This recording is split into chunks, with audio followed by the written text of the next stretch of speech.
अम्बेडकर जी के भक्त हैं, क्योंकि राम के नहीं है।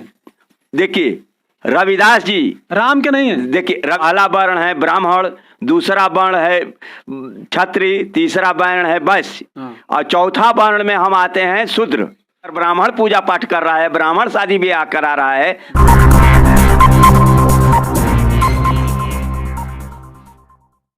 नमस्कार, मैं गिरजा प्रसाद और आप देखना शुरू कर चुके हैं उड़ान टीवी।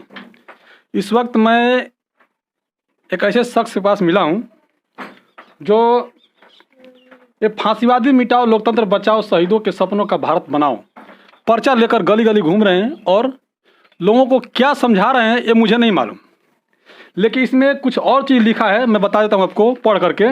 लिखा है, मोदी सरकार के सत्ता में आने के बाद हिटलर को अपना आदर्श मानने वाले फांसीवादी आतंकवादी संगठन आरएसएस को खुलकर खेलने का मौका मिल गया।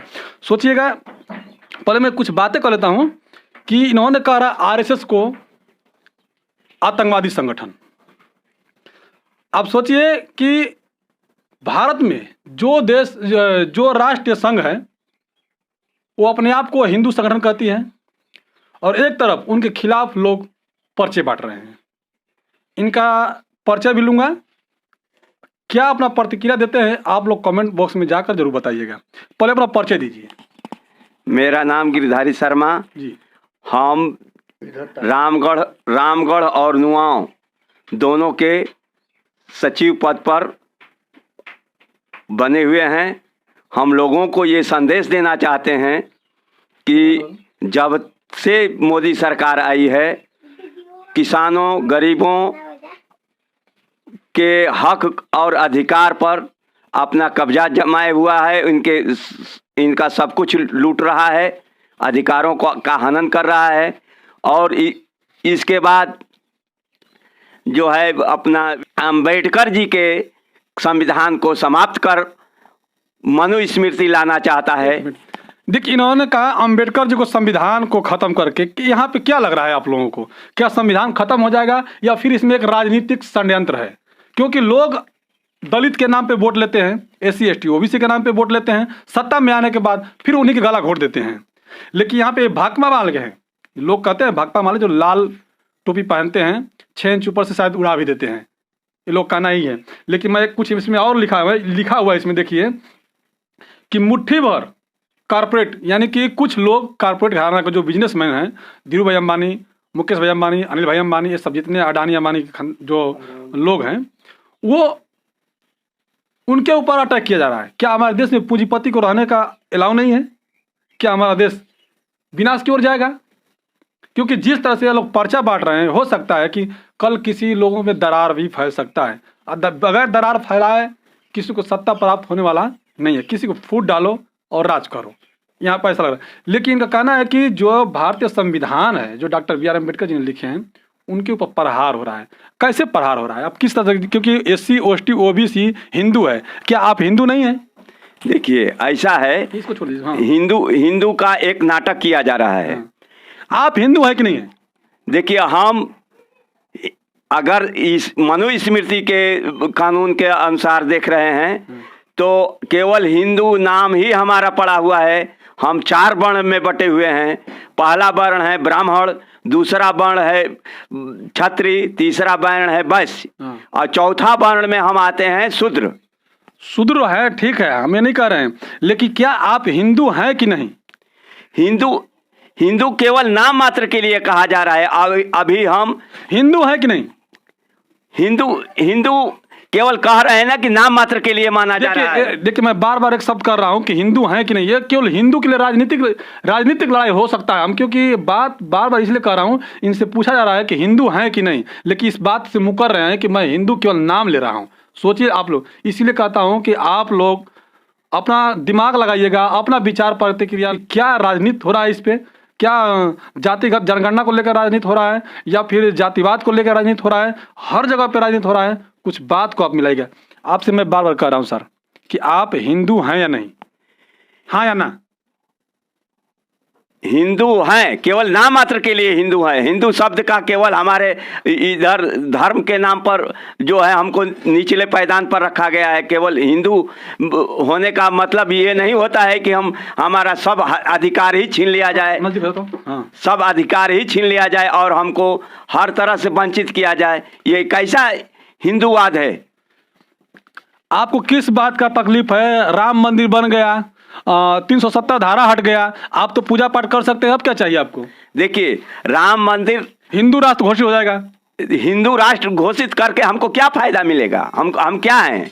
हिंदू राष्ट्र का मतलब ये हो गया कि हम हमेशा, देखिए, पहले तो हमारा मुख्य ध्येय ये है कि B.R. अम्बेडकर का जो कानून है उसको बुरी तरह से जब ये निष्कासित किया जा रहा है, मनुवादी आ रहा है, मनुवादी के अंतर्गत हमारी शिक्षा, पढ़ाई, शिक्षा, रोजगार और ये सब चला जाएगा। हमको क्या जरूरत है संविधान का? संविधान एक छोटी जाति का लिखा है, अम्बेडकर चमार जाति से आते हैं, वो लिखे हैं, उनसे क्या फर्क है? अब ये ब्राह्मण लिखेंगे तो उसका महत्व होगा।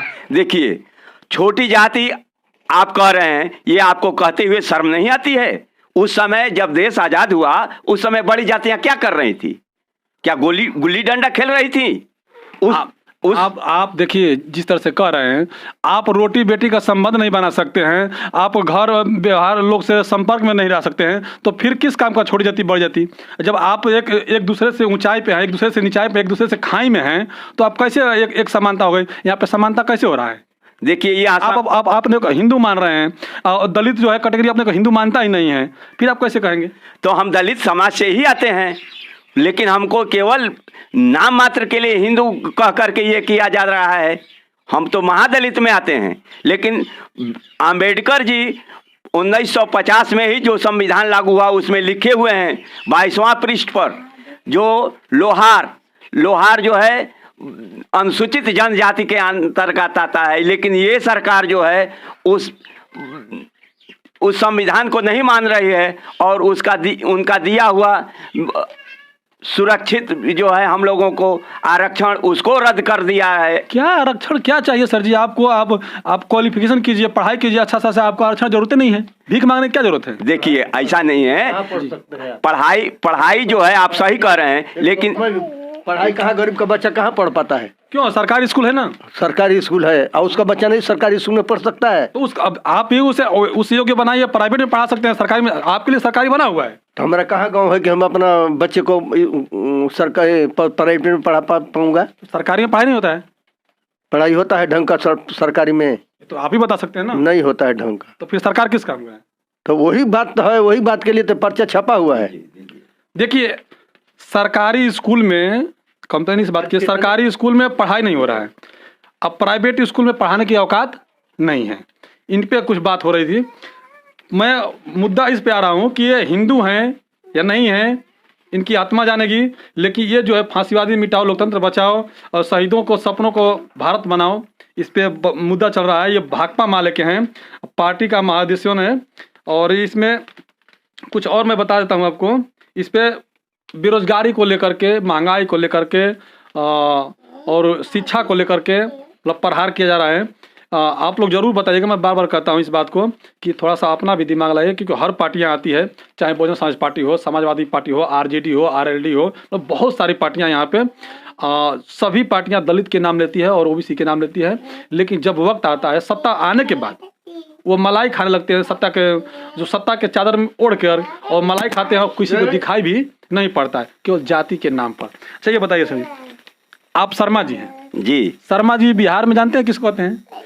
शर्मा जी, देखिए, यहाँ टाइटिल ये जो है केवल कहने के लिए, हम तो जातिगत जो है विश्वकर्मा है, लेकिन हम लोगों का समाज जो है हमारे जन्म से पूर्व ही शर्मा लिख रहा था, इस रहे हम शर्मा जी माने जाते हैं। लेकिन जाति को मानते हैं कि नहीं मानते हैं?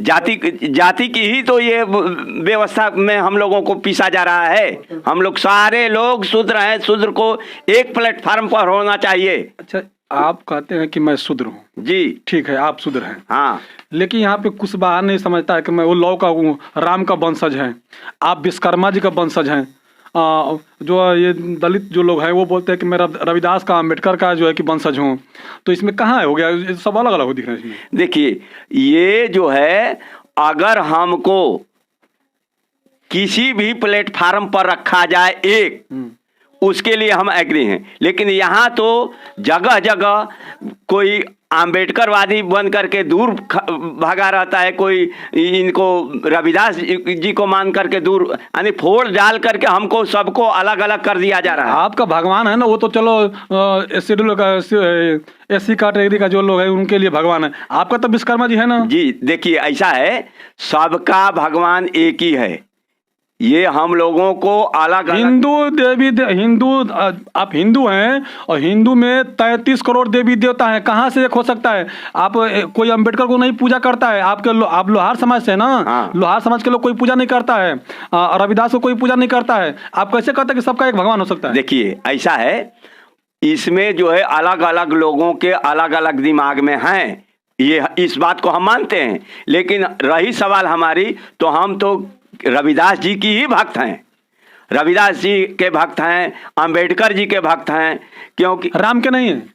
देखिए, रविदास जी राम के नहीं है। देखिए, रविदास जी भी राम के थे, वो तो कभी पूजा पाठ नहीं किए। नहीं, देखिए, पूजा पाठ किए नहीं, और पूजा पाठ में विश्वास नहीं रखते थे, लेकिन वो जो है सनातन धर्म के हिसाब से वो रहते थे। तो सनातन धर्म के हिसाब से आप भी सनातन धर्म में हिंदू हैं ना, आपको क्या तकलीफ है?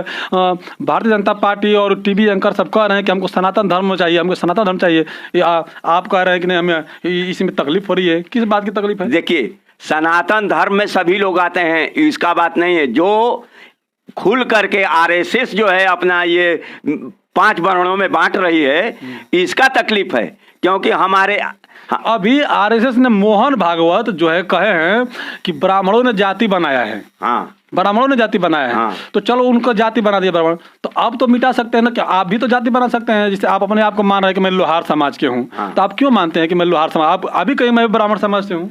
देखिए, हमारे कहने से हमारे वहां तक पहुंचने पर रोक लगा दिया जाता है।